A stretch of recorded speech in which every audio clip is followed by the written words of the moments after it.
All right, all right. I promise I won't eat it all, but I'm definitely gonna eat some of it. Mm. Oh man, this is so, so, so good. Hi, I'm Chef Don McMillan, and welcome to Simple and Delicious Recipes. Look, check this out. We are going to do Thai red curry and noodles. Got my noodles already cooked and soaking, just getting ready to hook up this dish. Look at this, beautiful cilantro. I'm going to talk a lot about these ingredients because it's so important when you're cooking Thai food. And check this out, coconut milk, sesame seeds, fresh tomatoes, onions, got those too, red curry paste. It's going to hook this up really good. And we're doing today's recipe with beef. We're going to do some beautiful, look at that, ribeye steak, so tender. Of course, this dish can be made with just about anything, even vegetarian if you wish. Today is going to be beef because you're going to love it. So I've been to over 63 countries, and Thailand was one of my very favorite countries to visit. Visited more than once, lots of different areas. We're going to talk about that and lots of food, so stick around because we got a lot to share.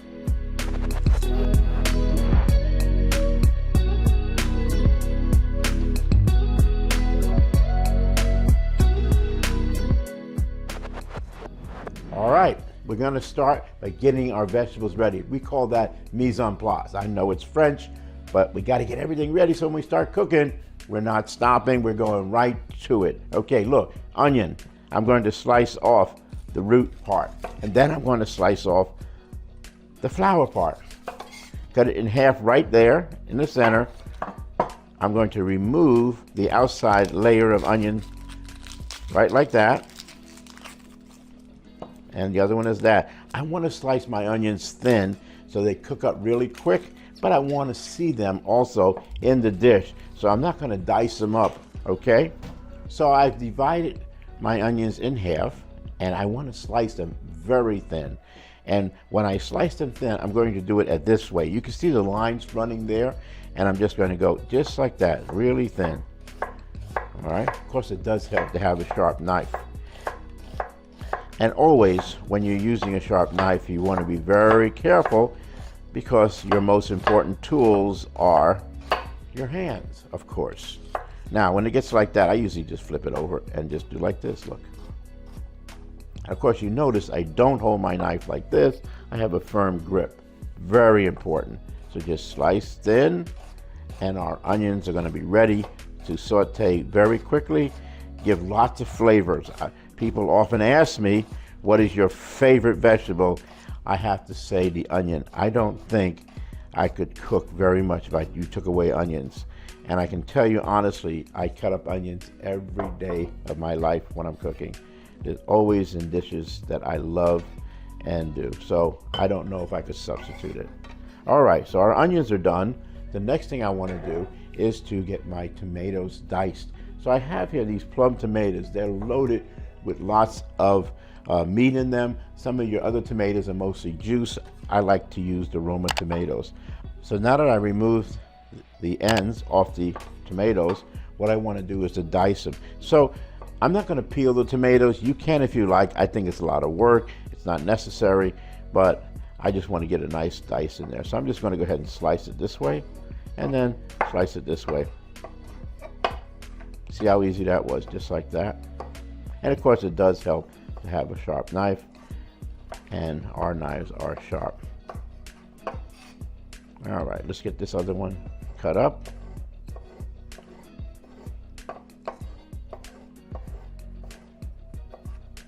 And the last one. So the tomatoes are going to give a lot of good flavor. It's going to give some necessary juice, and also the color of the tomatoes will add a lot to it. Of course, the acid from the tomatoes adds a lot when you're cooking, and when we're cooking, we always want to build up on the flavors. That's a very important part of it, and that's what you see we're doing when we add a lot of different flavors. Now, you could use canned tomatoes in this instance if you wish, and I'm sure they would work just as well. So the other thing I want to show you is lemongrass. This is what it is, lemongrass. Has a wonderful aroma, great flavor. We only want to use this part down here. If you have the stalk, you can certainly put that when you're making stock. It gives a beautiful flavor for stock, but that's a whole nother recipe you want to check out.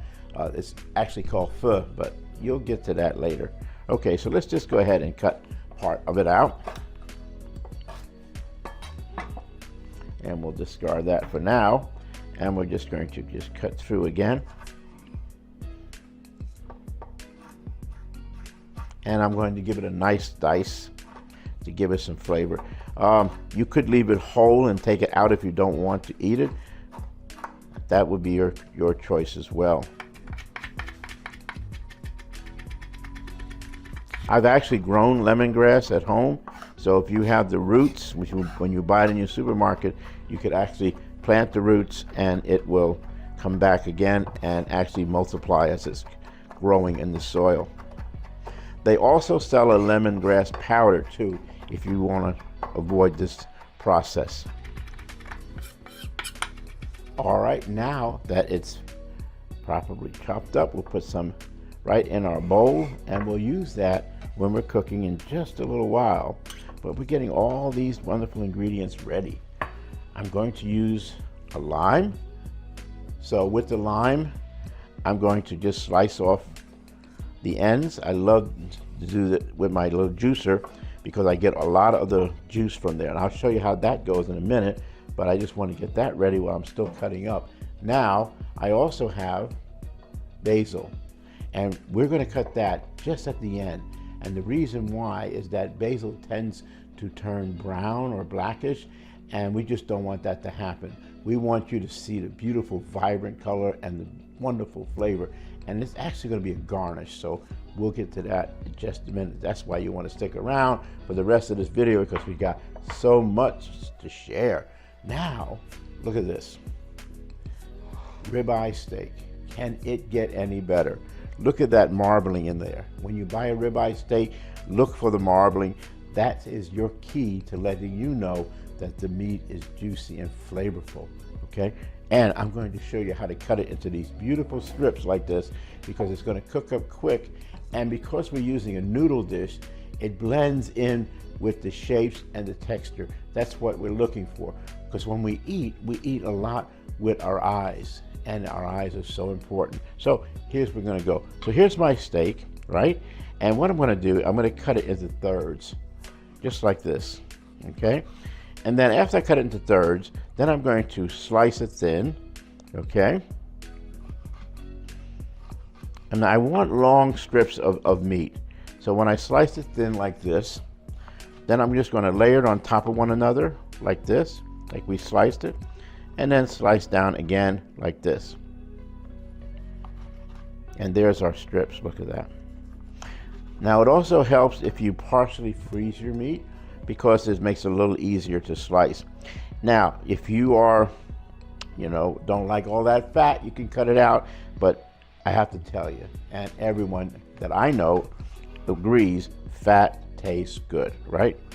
So I leave some of it in, you can leave some of it out.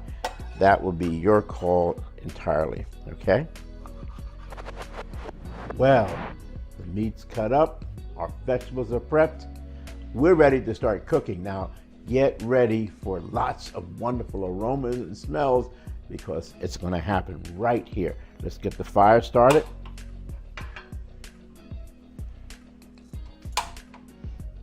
Okay, I've got about a tablespoon of vegetable oil. I like just using regular oil, canola oil, vegetable oil, those are fine. You can use peanut oil if you wish.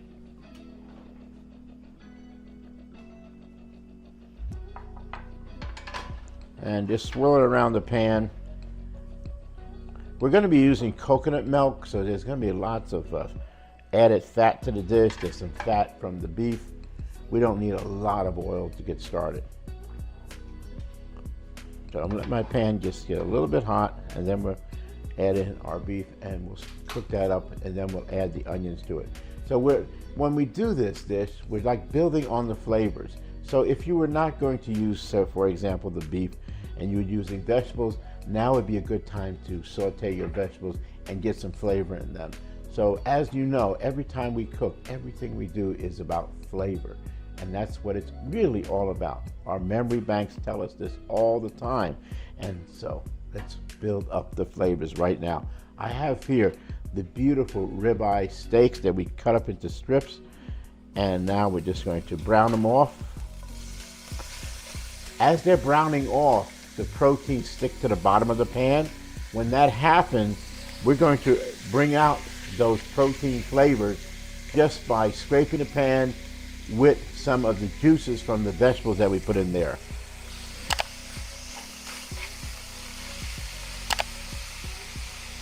So I'm using a saute pan. You may also use a wok if you wish. That works just as well. You do want to have the meat or the vegetables exposed to the surface of the pan. And you do want to stir it, look, as you're cooking. So don't just put them in there and forget about them. You've got to cook them. As we're stirring them, obviously the meat is cooking up. You don't have to overcook the meat. It's not like you're using a tough cut of meat. So if you were using chicken or pork, it would be the same thing. You just barely just get the meat cooked, okay? We're getting the red out of the meat. That's about what you need. But it's smelling so good now, and all we did was put the meat in the pan with a little bit of oil, right? But that's not it. We will be adding some flavors just as we're going along. So now, as you can see, the meat is starting to cook up. You've got a beautiful color in there.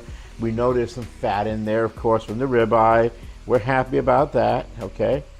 You know, that's a part of the reason we use that meat for flavor. As I said earlier, fat is flavor. So in this dish, we're going to use a red curry paste, which is pretty spicy. You can buy it in the supermarket or you can buy it in your Asian food store in a can. It comes in a small can, and we're using a heaping tablespoon of it. If you wish, you can add a little more for extra spice. That's your taste. I am not going to put salt in this dish to the very end. Why? Because some of the other ingredients we're using already contain salt. The curry paste has some salt in it. We're using soy sauce. That has some salt in it, okay? And we know there's acid in the tomatoes, and the acid also is going to add to that flavor.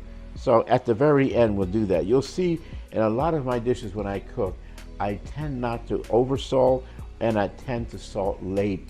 Sometimes when you're making a stew or something, you have to put it into the dish before you finish cooking it, but in this case not. Okay, look at how our meat, look at those beautiful juices. We only put a tablespoon of oil in there, so now let's go ahead and add our onions, and we're gonna get those cooked up a little bit. So we're sauteing our onions now. We cut them thin so they cook up pretty quick and have a lot of good flavor. And as I told you, I love onions and I cook with them all the time, every day. And you can see them in there, and we will see them at the end as well, okay? They won't disappear. Had I diced them up very fine, they probably would have just, you know, folded into the sauce and the flavor. All right, so we're gonna cook our onions for just a little bit more, but I'm going to add some flavor to it. Now this is called sesame seed oil. Sesame seed oil is a flavoring oil. I'm only using about a teaspoon. You don't need a lot. You can even add it closer to the end if you want, okay? But it does add a lot of flavor. Even though we are going to use toasted sesame seeds in our dish, I wanted some of that oil in there, and it's so very flavorful. Right now, you can see how I talked about building up the flavors. We added the onions, and now we put the sesame seed oil, and it just coming right back at us, okay? Oh, that looks so good. More flavors going in there. Tomatoes. We're going to place our tomatoes in there. They're going to cook down. They're going to add some juice. We're going to need to cook them for about maybe 3 minutes. So we diced them up. They'll cook up pretty quick. And they will add some beautiful flavor and also some color to our dish. You can see the color is kicking up right now with that beautiful red tomatoes in there.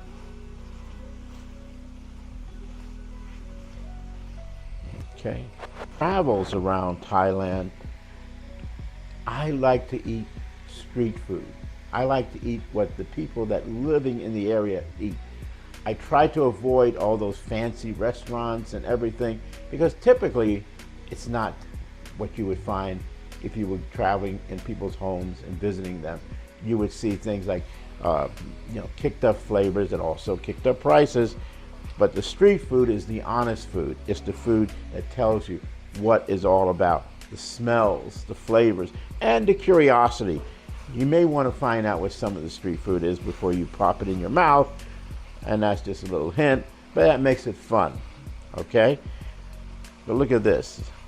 This is going to be divine. Trust me on that. It is so good in flavor. Tomatoes are almost in there. Now, as I said earlier, we had soaked our noodles. So I boil the water, and then I put the rice noodles. Those are rice noodles, okay? Not wheat noodles, rice noodles. And I let them soak for about 25 minutes. I stirred them, of course. If you didn't, they'll all come together as one big mass. You want to stir them, and you want to just keep an eye on them. I'm using flat noodles, but you could use a vermicelli noodles, which are very thin noodles, if you wish. Okay, that would be your call on that.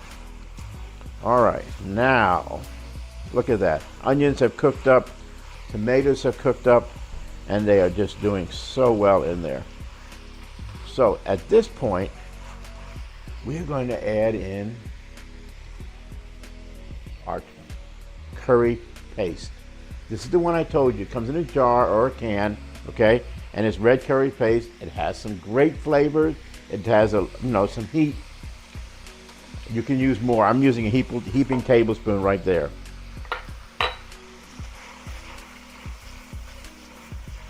I'll stir that into it.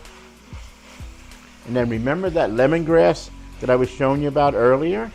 And I minced it very fine. Let's put a little bit of that in there. More flavors. Yes, indeed. It's in there. Okay. Now, the coconut milk. Now, when you buy the coconut milk, I'm not talking about that coconut milk that you use it to make some of those mixed drinks with. You don't want that because that's sweet. We don't want sweet. We just want honest coconut milk. This is what it is right here. And this is one can right into the dish.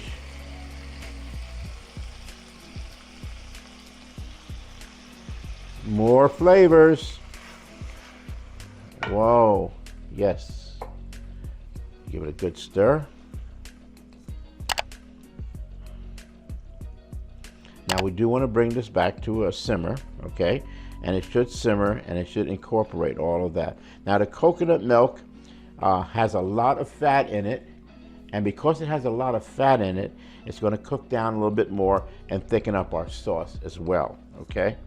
Now the fat, of course, is the fat from the coconut itself that is in the use. Sometimes when you buy coconut milk in the can, you'll find that it's really thick on the top, and that's okay. You can just stir it into it.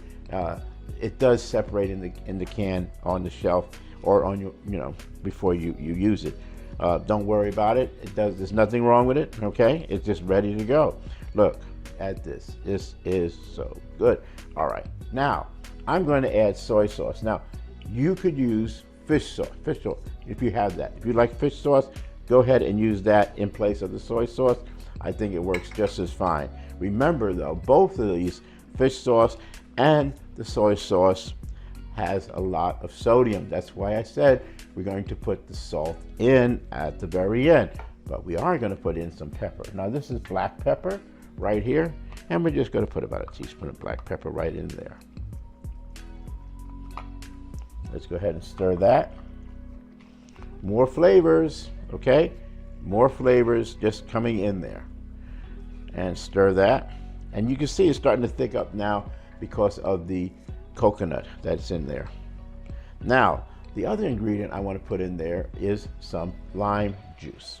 So I have my little squeezer. And remember when I cut up my lime, I cut the ends off as well. And the reason why is I'm going to squeeze it once and flip it And then what? Squeeze it again. Look how much more juice comes out. We just get every drop out of that wonderful fruit. So much in there. Let's do it again. We'll get the whole lime in there. This is going to be so good. Yes, indeed it will. And also, there's some acid in the juice. That's why I said again, we'll check for the salt in just a little bit. Now, every good chef tastes his or her food. Never trust a chef that doesn't taste their food. I know I had a couple of restaurants and I actually fired a chef once because he didn't taste the food, right? And when I tasted it, it was not acceptable. In fact, he had actually burnt it a little bit. It didn't look like it, and it didn't even smell like it, but when you tasted it, it was there, right? So I'm gonna taste this food right now.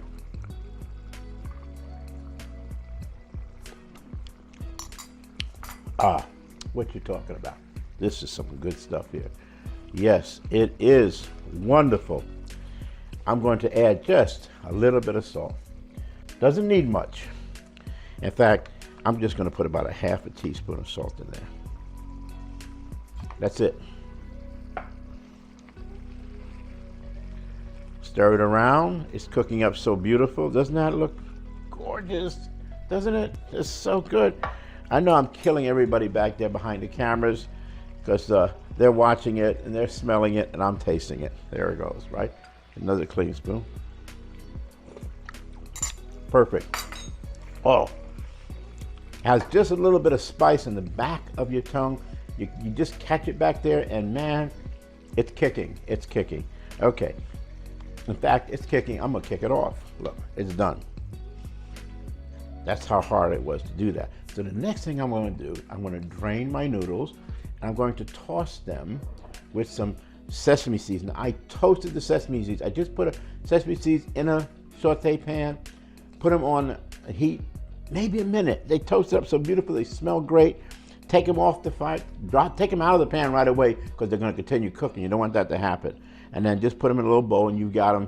And since they're toasted, more flavor. That oil just comes out of the seeds and bang, it's there. Okay, so let me go get another bowl and I'll be right back. Cilantro, fresh cilantro, also coriander. I rinsed it off in the bowl 3 times because they grow in a sandy soil. And also, I'm going to use the stems. I know lots of times people just cut the stems off and throw them away. Guess what? The stems have more flavor than the leaves. Yes, they do. Okay? Now, I roll it up in a ball. Look, just like that. Roll it into a ball, like a little golf ball in the middle of your hand there. Put it on the cutting board and do a little bit of chop, chop, chop. Flip it. A little more chopping. And we have our fresh cilantro. Right into the noodles they go. Yes, they do. More flavors. And sesame seeds. The toasted sesame seeds we talked about earlier, they go into there, right in there. And let's give them a nice little toss. They already look beautiful just like that, yes. These are the flat noodles. As I said, you can use thin noodles if you wish. That would be your call on it, okay? So we tossed our noodles. Next thing I want to do is show you about the basil. So I take my basil leaves and we grow these right outside the door. Yes, we grow our own fresh herbs. They are so much better. We put them together like this. You roll them just like this, okay? And then you slice them just like this. We're not going to chop them or anything. Just do a little bit. Let me do another round and then we'll have our garnish. This is the final garnish, the final layer of flavor that we're going to put onto it. We just line them up like this, roll them up like this, and it's called chiffonade, which is like a French term because, you know, Carême wrote the first cookbook, so a lot of culinary terms are still called right after what he named it, and this was a chiffonade. All right, now that's done. Let's get ready to plate this delicious dish up. Well, look at this. This is our noodles, our rice noodles, by the way, not the wheat noodles, although if you wish to use wheat, that's quite all right. We're gonna go ahead and do this into the dish. Have our noodles, and now let's move over here. Look at this. That's our red curry sauce. Tasty, delicious, beautiful. Let's get it in there.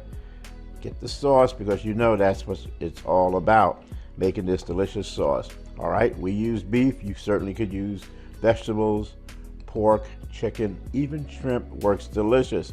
Now that I've done that, a little bit more sauce, good. I'm going to top it with the basil. Remember the basil leaves that we did a little chiffonade? There it is, folks. There it is. Now, you got to hook us up with Patreon. Remember, that's so important. Your support really enables us to do all of these different things.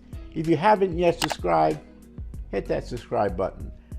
Definitely want to do that, and please share.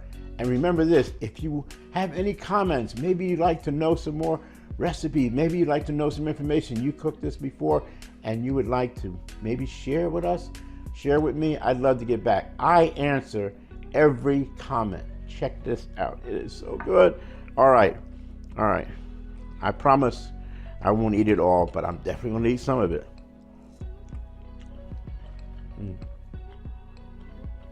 Oh man, this is so good.